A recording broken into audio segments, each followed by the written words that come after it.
Hi everyone, welcome back to my channel. So I am addressing a really important question today. I think this question tends to be on the minds of people who are potentially thinking about Amazon FBA but are unsure whether they want to commit to Amazon FBA. That question is Amazon FBA worth it? Is it worth my time and my money and my investment into a business that I'm not too knowledgeable about? Well, I'm here to answer that question and provide some data and some other various sources to really help you make that decision whether Amazon FBA is worth it. So let's start off with how the e-commerce industry is performing over time. So as you guys can see, I provided this chart and it starts off with 2000 data until 2020. So we can see in 2000, less than 1% of total retail sales was e-commerce. And then as we go year over year and over time, we can see that e-commerce sales is steadily growing. It's kind of slow, but we're seeing that incline. We're not seeing any decline. We're continuously growing over time, despite it being kind of gradually. However, now we can see in 2018 and 2020 specifically, we're seeing a drastic incline. Specifically in 2020, we're seeing that 14% of total retail sales was e-commerce. Not only is this a huge win for the e-commerce industry, but this practically gave more exposure and awareness to consumers like myself that, online purchasing is convenient. Online purchasing is effective because you can get your goods in about 1 or 2 days, and it's just as effective as going into stores physically without risking our health. So it makes sense that in 2020 we saw this huge e-commerce boom simply because of the pandemic. People were a lot more restricted as to where they can go. They wanted to stay safe. They wanted to stay inside. They didn't want to risk their health. And then obviously a lot of people were just online purchasing at this time. Now that we have taken a look at the e-commerce industry as a whole, it's time to also look at Amazon. Let's see how that's performing over time and if we're seeing an increase in revenue, especially within Amazon Prime. So for Amazon, the one thing that they differentiate themselves on is Amazon Prime, meaning that Amazon will ship and pack the seller's order and send it off to the customer so that they can receive it in 1 or 2 days. So let's get a better understanding of how Amazon has been performing over time with their Amazon Prime model. So as you guys can see from this chart, we have some data from 2014 to 2020, and we're seeing how the Amazon Prime subscription service is doing in revenue over time. So as you guys can see, in 2014, we're around more than $1 billion. So we're doing pretty well in regards to our subscription service. However, over time, we're seeing that increase. We're not seeing a decline anywhere. And then obviously we see this huge boom in 2020 and also in 2019, but mainly 2020. So obviously in the pandemic, people are just restricted and they probably were already shopping on Amazon, but they probably didn't commit themselves to Amazon Prime subscription. So what I'm assuming here is that people just want instant gratification. They no longer have the privilege of getting their product right away because they're a lot more restricted as to where they can go physically.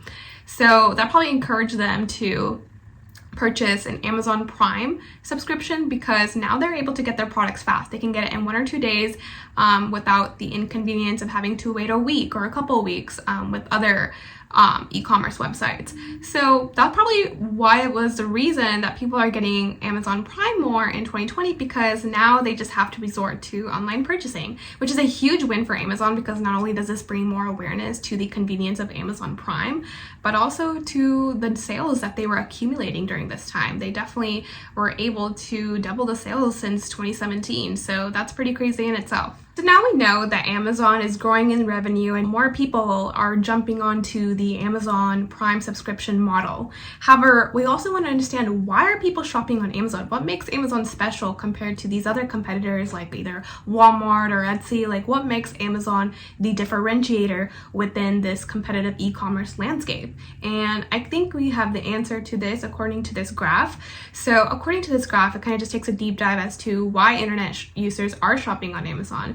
And it seems as though 80% of people enjoy shopping on Amazon due to the fast, free shipping. Bingo. We understand that Prime provides the convenience of the customer getting their product in 1 or 2 days, and that seems to be the number one reason why people are getting Prime, why people are shopping on Amazon. And so we can see that another reason that people are shopping on Amazon is 68% say that there is a broad selection. Amazon offers everything. You can literally get groceries, you can get furniture, you can get anything, just about anything that you need for your personal goods. And that 65% of people are Prime members. So basically, they are Prime members, and that encourages them to purchase more. So we can see that there's some solid reasons as to why people are shopping on Amazon, and this gives us really good insight as to how is Amazon differentiating themselves? What makes them special compared to these competitors? And as I mentioned before, guys, Amazon handles the customer service related stuff of the orders. So for example, if a customer was not satisfied with their order, or if they need to return something or something went wrong, then Amazon will attend to those issues. And so as we can see from this chart, we want to know, are customers satisfied with the service that Amazon is providing with their customer service program? And we can see from this chart that around 68% of customers are very satisfied. That is a really good percentage right there. And then we can see that 28% were rather satisfied, so I guess somewhat satisfied. But you know, obviously the job got done.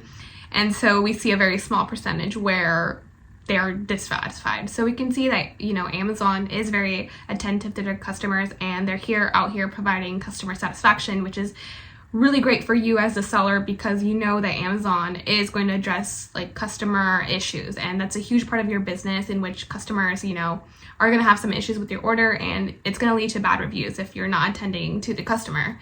And Amazon is handling all of that, and obviously they're getting good feedback as a result. I think some of the reasons people don't want to go into Amazon FBA is because people are constantly hearing that Amazon is saturated. There's too much competition, and with higher competition, that means higher advertising costs, which means higher spend towards marketing. Guys, there is competition everywhere. There's going to be competition regardless, no matter what. But the thing about competition, there's a huge advantage to competition, because competition allows you to be more innovative. It allows you to be more creative. It allows you to find new problems and address those solutions through those problems that are associated with all the competition. Sometimes competition is just a copy, rinse and repeat of former products. However, as we can see from time to time, now that it's 2022, we still see new products that are emergence of previous old products, because they're simply addressing new solutions to previous problems.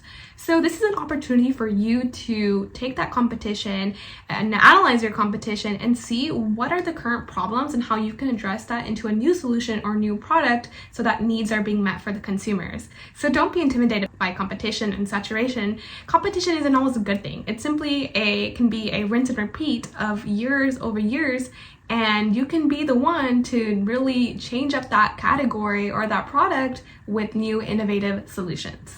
I think another reason why people think that, you know, Amazon FBA is not worth it because of all the fees associated with the FBA program. So for example, if you decided to do FBA business model when selling on Amazon, basically that means that Amazon will pick and pack your products, but with the fee. So they charge a referral fee, they even charge an Amazon related fee for your products to store it in the warehouse.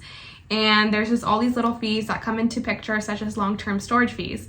However, you know, it's a business at the end of the day, and in order to properly do business, you want to make sure you're investing your time into things that will reduce the time needed for tedious stuff. So for example, shipping out your orders is tedious and it's just a waste of your time. And so if you're not on Amazon and you don't do FBA and you're doing a direct-to-consumer website, you're essentially going to be picking and packing in your orders, which that time could be used for learning other skills that can help grow your business.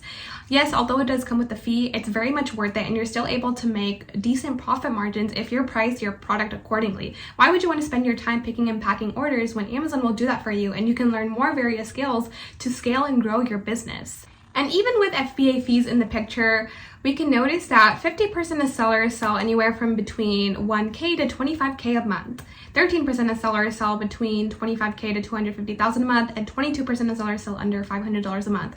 We're noticing that 1 of the 2 Amazon sellers are receiving an income between $1K to $25K a month.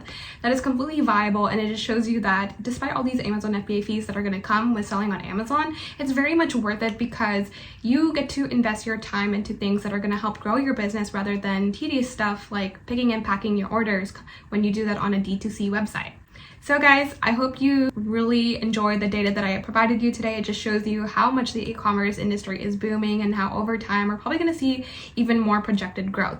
And despite all these things you hear about Amazon being oversaturated and all the fees associated with Amazon, it's very much worth it because the time and the investment that Amazon provides you, especially with the customer service, is just invaluable. It's going to save you time. You're able to invest that time and money into things that actually matter, that actually grow your business, and it's just going to be a really convenient thing for you.